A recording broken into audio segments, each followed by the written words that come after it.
Hi friends, आज हम भौतिक विज्ञान के एक बहुत इंपॉर्टेंट टॉपिक का नाम है नाभिकीय अभिक्रिया, जिसे अंग्रेजी में कहते हैं न्यूक्लियर रिएक्शन।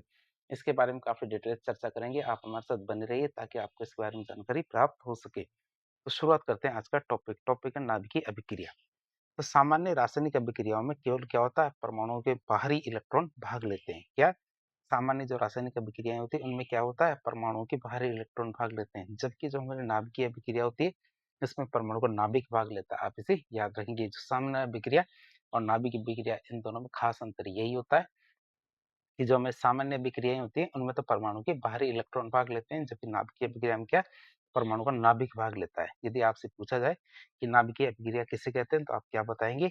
वो प्रक्रिया जिसमें किसी परमाणु के नाभिक की संरचना में परिवर्तन होता है। वो प्रक्रिया जिसमें किसी परमाणु के नाभिक की संरचना में परिवर्तन होता है और एक नया तत्व बनता है, साथ ही साथ विशाल मात्रा में ऊर्जा भी उत्पन्न होती है, उसे हम क्या बोलते हैं? नाभिकीय अभिक्रिया कहते हैं।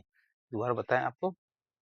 वो प्रक्रिया जिसमें किसी परमाणु के नाभिक की संरचना में परिवर्तन होता है और एक नया तत्व बनता है, और साथ ही साथ क्या, विशाल मात्रा में ऊर्जा उत्पन्न होती है, तो उसे हम क्या बोलते हैं? नाभिकीय अभिक्रिया कहते हैं।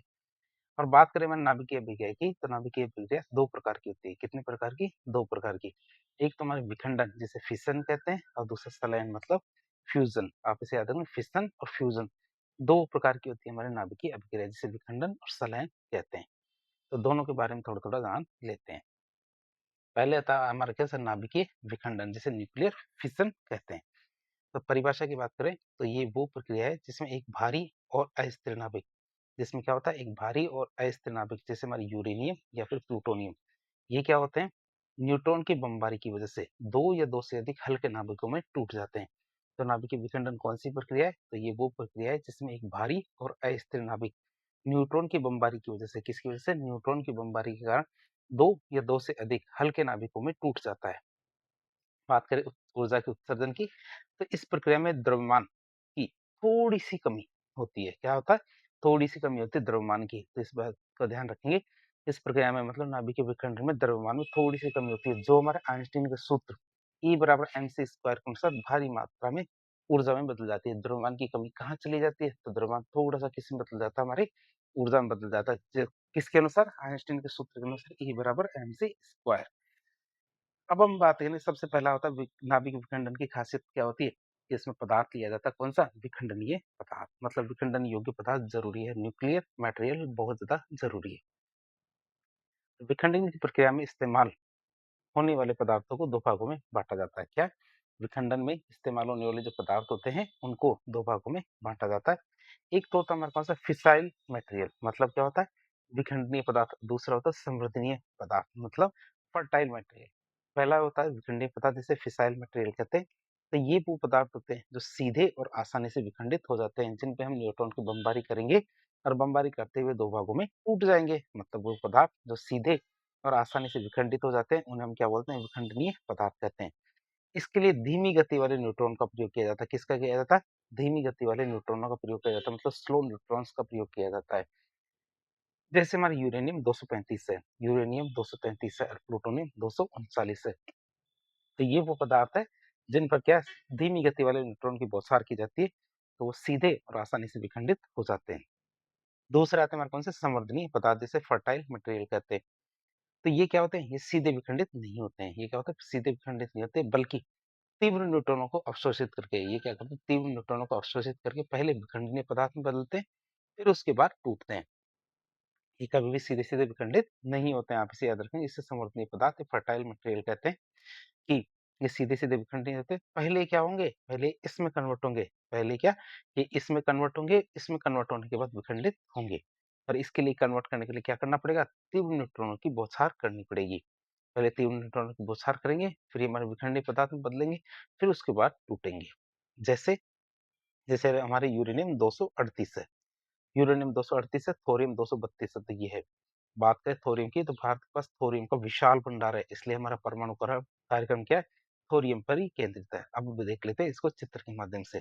जैसे कि ये हमारे क्या है? यूरेनियम 235 है। क्या है? यूरेनियम 235 है हमारी।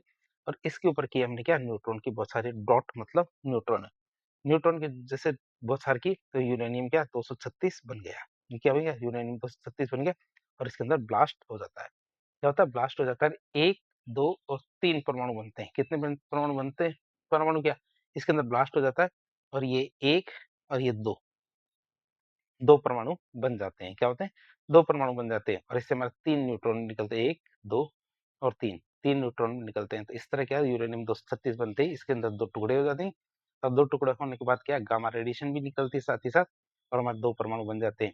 साथ ही साथ क्या, 3 न्यूट्रॉन बने और 3 न्यूट्रॉन नए, जो न्यूक्लियर चेन रिएक्शन है इसके अंदर काम आते हैं, मतलब नए यूरेनियम 235 पे हमला करते हैं और उन्हें भी तोड़ने का काम करते हैं। तो इस तरह हमने देखा जो नाभिकीय विखंडन होता है उसमें क्या होता है, न्यूट्रॉन की बौछार की जाती है, हमारे जो नाभिकीय संवर्धित पदार्थ होता है उस पे करेंगे, फिर उसके बाद वो 2 टुकड़ों में टूट जाएगा। टूटने के बाद क्या, उससे न्यूट्रॉन भी निकलते हैं। क्या निकलते हैं? न्यूट्रॉन निकलते हैं और ये न्यूट्रॉन नई आने वाले जो हमारे न्यूक्लियर प्रोडक्ट है या न्यूक्लियर पदार्थ है उन पे हमला करते हैं। तो इस तरह से एक चेन रिएक्शन हो जाती है और ये आगे बढ़ती जाती है। तो पहले देख लेते हैं हमारी श्रृंखला अभिक्रिया चेन रिएक्शन होती क्या। जब एक यूरेनियम का नाभिक टूटता है, क्या, जब एक यूरेनियम का नाभिक टूटता है तो वो क्या करता है, औसतन 3 नए न्यूट्रॉनों को उत्सर्जित करता है। कितने? 3 नए न्यूट्रॉन को उत्सर्जित करता है और ये 3 न्यूट्रॉन आगे चल के हमारे यूरेनियम नाभिकों से टकराते हैं और उनको भी तोड़ते हैं। तो इस तरह की एक चेन बन जाती है। फिर 3 नए न्यूट्रॉन बनेंगे, 3 न्यूट्रॉन फिर नए हमारे यूरेनियम के टुकड़े करेंगे, फिर 3। तो इस तरह की एक चेन चलती रहती है। इसके बाद हमारी होती है अभिक्रिया शुरू। अभिक्रिया भी 2 प्रकार की होती है। एक तो ऐसी अभिक्रिया जिसको कंट्रोल किया जा सकता है, जिसे नियंत्रित कहेंगे। दूसरे ऐसी जिसको नियंत्रित नहीं किया जा सकता है, जिसे अनियंत्रित कहेंगे। तो हमारे 2 तरह की चेन रिएक्शन होती है। एक तो हमारी नियंत्रित श्रृंखला अभिक्रिया और एक हमारी होती है अनियंत्रित श्रृंखला अभिक्रिया, मतलब कंट्रोल और अनकंट्रोल। तो नियंत्रित श्रृंखला अभिक्रिया की बात करें कि जब हम कैडमियम या फिर बोरॉन की छड़ों का उपयोग करके, क्या, कैडमियम या फिर बोरॉन की छड़ों का उपयोग करके अतिरिक्त न्यूट्रॉनों को सोख लेते हैं। क्या करते हैं? अतिरिक्त जो न्यूट्रॉन होते हैं उनको सोख लेते हैं ताकि अभिक्रिया एक निश्चित दर से चलती रहे। जैसे हमारे जो परमाणु रिएक्टर होते हैं, न्यूक्लियर रिएक्टर, उसमें विद्युत उत्पादन करने के लिए हम क्या करेंगे, नियंत्रित श्रृंखला अभिक्रिया चलाते हैं। अनियंत्रित श्रृंखला अभिक्रिया की बात करें तो जब न्यूट्रॉनों पर कोई भी नियंत्रण ना हो या जो हमारे बनने वाले न्यूट्रॉन होते हैं उन पर कोई भी नियंत्रण ना हो तो कुछ ही सेकंड में क्या होता है, भयंकर विस्फोट हो जाता है। जैसे हमारे क्या होता है, परमाणु बम, एटॉमिक बम होते हैं, उसमें यही होता है कि उसमें कोई भी नियंत्रण नहीं होता न्यूट्रॉनों का, इसी वजह से भयंकर विस्फोट होता है। ये तो हमने नाभिकीय विखंडन के बारे में देख लिया। अब बात करें नाभिकीय संलयन के बारे में, किसके बारे में, न्यूक्लियर फ्यूजन के बारे में। तो विखंडन की प्रक्रिया की बिल्कुल विपरीत प्रक्रिया होती है, जिसमें क्या होता है, दो हल्के नाभिक, क्या, दो हल्के नाभिक आपस में जुड़ के एक भारी नाभिक जैसे हीलियम जैसा तत्व बनाते हैं। जैसे हाइड्रोजन के जो समस्थानिक होते हैं, ये क्या करते हैं, दो हल्के नाभिक मिलके आपस में जुड़ के एक भारी नाभिक का निर्माण करते हैं, जैसे कि हीलियम का निर्माण करते हैं। संलयन की शर्त क्या है? संलयन की शर्त होती है हमारे नाभिकों पर पॉजिटिव आवेश होता है। नाभिकों पे क्या होना चाहिए, पॉजिटिव आवेश होता है, इसलिए वे एक दूसरे को दूर धकेलते हैं। इन्हें आपस में जोड़ने के लिए, संलयन करने के लिए अति उच्च ताप, जो भी कितना, 10 की घात 7 से 10 की घात 8 डिग्री सेंटीग्रेड तक का उच्च ताप चाहिए और उच्च दाब की जरूरत पड़ती है। तो उच्च ताप और उच्च दाब की जरूरत पड़ती है नाभिकीय संलयन के लिए। तो हमारी नाभिकीय फ्यूजन है, न्यूक्लियर फ्यूजन, इसकी अभिक्रिया हम देखें तो दो तत्व हमारे कौन से, हाइड्रोजन के समस्थानिक है, ड्यूटेरियम और ट्राइटियम, ये दोनों आपस में जुड़ते हैं और जुड़ने के बाद क्या होता है, हीलियम बना लेते हैं। क्या है, हीलियम और न्यूट्रॉन बना लेते हैं, जिससे भारी मात्रा में ऊर्जा निकलती है। ये दोनों आपस में जुड़ते हैं और जुड़ के क्या बना लेते हैं, हीलियम बना लेते हैं। ऊर्जा की बात करें तो संलयन में विखंडन की तुलना में प्रति इकाई द्रव्यमान से कहीं अधिक ऊर्जा निकलती है, जो प्रति इकाई द्रव्यमान से कहीं ज्यादा ऊर्जा निकलती है, किसके मुकाबले, विखंडन के मुकाबले। अब बात करें संलयन अभिक्रिया के उपयोग और उदाहरणों की बात करें तो ब्रह्मांड की ऊर्जा में हमारे संलयन की ऊर्जा सही है। तो सूर्य और सभी तारों में प्रकाश और ऊष्मा, इनका स्रोत यही संलयन अभिक्रिया होती है, मतलब हाइड्रोजन का हीलियम में बदलना, इसकी वजह से जो ऊर्जा उत्पन्न होती है यही हमारे ब्रह्मांड की ऊर्जा का मूल स्रोत है। फिर हाइड्रोजन बम की बात करें तो संलयन पर आधारित है। ये जो हाइड्रोजन बम होता है ये हमारे संलयन अभिक्रिया पर आधारित है और इसे ट्रिगर करके शुरुआती उच्च तापमान देने के लिए, क्या, ट्रिगर करने मतलब शुरुआती उच्च ताप देने के लिए पहले एक छोटा सा परमाणु बम फोड़ना पड़ता है। पहले परमाणु बम बनाओ, परमाणु बम फोड़ो, इससे हमारे क्या है, जो संलयन अभिक्रिया शुरू हो जाती है। तो भविष्य की ऊर्जा की बात करें तो वैज्ञानिक टोकामक, क्या, वैज्ञानिक क्या, टोकामक जैसी मशीनों में इसे नियंत्रित करके, क्या, वैज्ञानिक टोकामक जैसी जो मशीनें उसमें इसे नियंत्रित करके स्वच्छ ऊर्जा बनाने का प्रयास कर रहे हैं।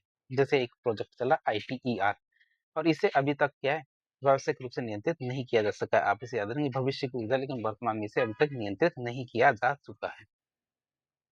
अब दोनों के अंदर कंपेयर करके देखें, सलायन और हमारी विखंडन अभिक्रिया दोनों में यदि अंतर करके देखें तो नाभिकीय विखंडन और नाभिकीय सलायन में अंतर क्या है, प्रक्रिया का अंतर। पहला तो विखंडन में तो क्या होता है, एक भारी नाभिक टूटकर हल्के नाभिकों में बदलता है, जबकि सलायन के अंदर क्या होता है, दो हल्के नाभिक जुड़ के एक भारी नाभिक का निर्माण करते हैं।